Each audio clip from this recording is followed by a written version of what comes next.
What's up guys, and welcome back to the channel. Today I'm at the Dixon's Dam, and as you can see the weather is really bad and it's almost start raining, so I think I'm gonna make a really short flight today. Look at that. We arrived here, it was a little bit sunny but mostly cloudy, and now it's really cloudy, so it's gonna be a short flight. Let's go.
Okay guys, I'm done with this video. I'm actually back home and I need to tell you this story because before we went to this place we already know that maybe the weather will not be great, but when we arrived in the morning it was mostly cloudy but a little bit of sun like I said before. But like 1 hour after we arrived there it starts raining a little bit and then more and more, so I wanted to shoot some photos but it was raining a little bit and I say okay, I think it's good, I can do it. And 10 minutes after I put the drone in the air I shoot a little bit, like 4 or 5 shots, and it started raining more and more and I had some water on my lens, so I decided to land very quickly. And then we went to a restaurant thinking maybe the weather is gonna change, but it was not the case, so we left the place and we went back home. I'm a little bit sad because I really like when there is some clouds and some sunlight around. It's really great, but it was definitely not the case. By the way, I like the footage, but you know. So I'm gonna close this video with those shots that I took before the rain, and I want to thank you guys for watching this new episode.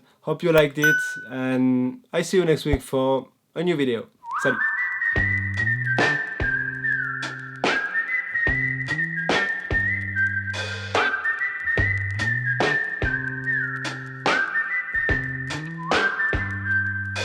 do do do